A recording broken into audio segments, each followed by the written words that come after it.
नमस्कार, मैं सुवर्णा। न्याय टीवी में आप सभी दर्शकों का स्वागत है। कोर्ट राउंडअप की खबरें अब विस्तार से।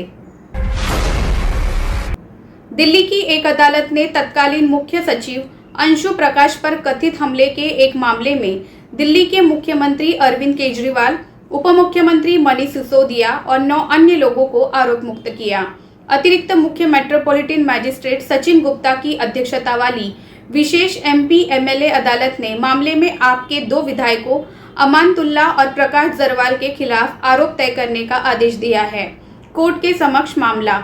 इस मामले में प्रकाश की शिकायत पर प्राथमिकी दर्ज की गई थी, जिसमें उसने आरोप लगाया कि 19 फरवरी 2018 की रात 12 बजे उसे मुख्यमंत्री आवास पर बुलाया गया और पूर्व नियोजित योजना के तहत उसके साथ मारपीट की गई। आपराधिक रूप से धमकाने के इरादे से उपस्थित सभी उसे उसके वैध कर्तव्य के निर्वहन से रोकने के उद्देश्य से चोट पहुंचाए और उसे गैर कानूनी निर्देशों का पालन करने के लिए मजबूर किया। मध्य प्रदेश हाईकोर्ट में संविधान के अनुच्छेद 226 के तहत एक रिट याचिका दायर कर कोविड-19 से मरे पुलिस कर्मियों के लिए मुआवजे की मांग की गई है। याचिका में महामारी से मरे पुलिस कर्मियों के लिए निर्धारित 50 लाख रुपए का मुआवजा देने की मांग की गई है। अधिवक्ता एहतेशाम हाशमी द्वारा दायर याचिका में कहा गया है कि मध्य प्रदेश में फ्रंटलाइन वर्कर्स के लिए मुख्यमंत्री कोविड-19 योद्धा कल्याण को पिछले साल 30 मार्च को लॉन्च किया गया था और यह अक्टूबर तक जारी रही थी। योजना के तहत कोरोना के साथ संघर्ष में शामिल अग्रिम पंक्ति के परिवारों को फ्रंटलाइन वर्कर्स की मृत्यु की स्थिति में 50 लाख रुपए का मुआवजा देने की घोषणा की गई थी। मौजूदा साल में दूसरी लहर के दरमियान 2 महीने 1 अप्रैल से 31 मई के लिए योजना को फिर से शुरू किया गया था। दिल्ली हाईकोर्ट ने एक जनहित याचिका पर विचार करने से इनकार कर दिया, जिसमें राष्ट्रीय राजधानी स्थित न्यायालय परिसरों में भारतीय झंडे और न्याय की प्रतिमा स्थापित करने की मांग की गई थी। चीफ जस्टिस DN पटेल ने याचिकाकर्ता को कुछ देर सुनने के बाद कहा कि आप याचिका को वापस लेंगे या हमें जुर्माना लगाना चाहिए। सुनवाई की शुरुआत में जस्टिस ज्योति सिंह की पीठ ने याचिका में की गई प्रार्थनाओं की अस्पष्टता पर नाराजगी व्यक्त की। केरल हाईकोर्ट ने बुधवार को ओलंपियन मयूखा जॉनी की दोस्त के साथ बलात्कार करने और उसे ब्लैकमेल करने के लिए उसकी नग्न तस्वीरें खींचने के आरोपी CC जॉनसन की अग्रिम जमानत याचिका खारिज कर दी। जस्टिस शीर्षी V ने याचिका खारिज करते हुए आरोपी से कहा कि आपको पुलिस के सामने सरेंडर करना होगा। अग्रिम जमानत याचिका एक ऐसे मामले के संबंध में दायर की गई थी जहां 2016 में ओलंपियन एथलीट की दोस्त के साथ कथित तौर पर बलात्कार और ब्लैकमेल किया गया था। दिल्ली की एक अदालत ने दिल्ली भाजपा के पूर्व प्रवक्ता और सुप्रीम कोर्ट के वकील अश्विनी उपाध्याय की जमानत याचिका बुधवार को स्वीकार कर ली। उपाध्याय को दिल्ली के जंतर मंतर पर आयोजित एक कार्यक्रम में मुस्लिम विरोधी नारे लगाने के सिलसिले में गिरफ्तार किया गया था और 2 दिन की न्यायिक हिरासत में भेज दिया गया था। उपाध्याय को 50,000 रुपए की जमानत भरने को कहा गया है। ये आदेश मेट्रोपॉलिटन मैजिस्ट्रेट उद्धव कुमार जैन की अदालत ने पारित किया है। केंद्र सरकार ने सुप्रीम कोर्ट में बताया कि दिल्ली की सभी जेलों में कैदियों के लिए उनके कोर्ट केस की स्थिति और उनकी कैद की अवधि सहित उनके मामले का विवरण जानने के लिए ई-कियोस्क लगाए गए हैं। ये ई-जेल कोर्ट मॉड्यूल राष्ट्रीय सूचना विज्ञान केंद्र द्वारा विकसित किया गया है और न्यायालय भी इसका उपयोग कर सकता है। CJI NV रमन्ना की अध्यक्षता वाली पीठ ने एक आपराधिक अपील पर विचार करते हुए अतिरिक्त सॉलिसिटर जनरल को कैदियों के लिए एक पोर्टल के निर्माण की संभावना के बारे में एक हलफनामा दायर करने का निर्देश दिया था।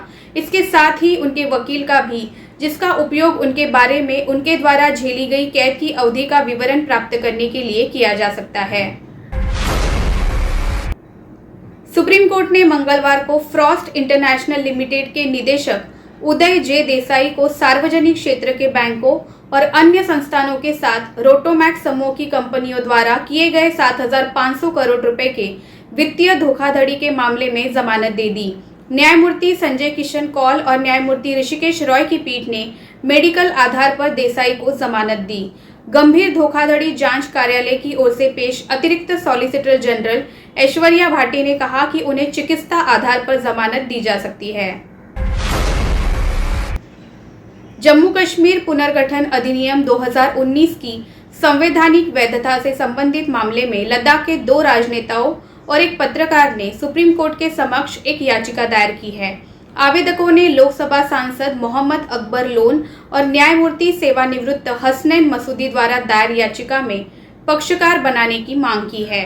3 आवेदक कमर अली अखून, असगर अली करबलाई और सज्जाद हुसैन, जो नवगठित केंद्र शासित प्रदेश लद्दाख के स्थायी निवासी भी हैं, लागू अधिनियम के प्रतिकूल प्रभाव से व्यथित है, जिसने एक राज्य को समाप्त करके संवैधानिक योजना को ओवरराइड करा है। भारत के मुख्य न्यायाधीश एन.वी. रमन्ना ने बुधवार को कहा कि सीनियर एडवोकेट और जूनियर एडवोकेट के बीच समानता सुनिश्चित करने के लिए मामलों की तत्काल सूचीबद्ध के लिए रजिस्ट्रार के समक्ष मेंशन करने की व्यवस्था की गई है।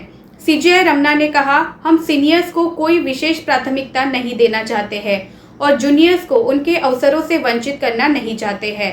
इसलिए ये सिस्टम बनाया गया है जहां सभी मेंशन करने वाले मामलों को रजिस्ट्रार के समक्ष मेंशन कर सकते हैं। राज्यसभा ने बुधवार को सामाजिक और आर्थिक रूप से पिछड़े वर्गों एससीबीसी की पहचान करने और निर्दिष्ट करने के लिए राज्य सरकारों की शक्ति को बहाल करने के लिए 127वां संविधान संशोधन विधेयक 2021 पारित किया। लोकसभा में मंगलवार को संशोधन विधेयक पारित किया गया था। विपक्ष ने बिल का समर्थन किया। विधेयक को इसके पक्ष में 187 मतों के साथ पारित किया गया और उच्च सदन में इसके खिलाफ कोई वोट नहीं मिला। इस संशोधन को मराठा कोटा मामले में सुप्रीम कोर्ट के 3-2 के फैसले द्वारा रद्द कर दिया गया था। उक्त मामलों में सुप्रीम कोर्ट की एक संविधान पीठ ने 3-2 बहुमत से कहा था कि राज्यों के पास 102वें संविधान संशोधन के बाद एससीबीसी को पहचानने और निर्दिष्ट करने की शक्ति का अभाव है। ऐसी शक्ति भारत के राष्ट्रपति के पास है। सुप्रीम कोर्ट ने बुधवार को सभी राज्य सरकारों और केंद्र शासित प्रदेशों को राज्य उपभोक्ता विवाद निवारण आयोगों में रिक्त पदों को आज से 8 सप्ताह के भीतर भरने का निर्देश दिया।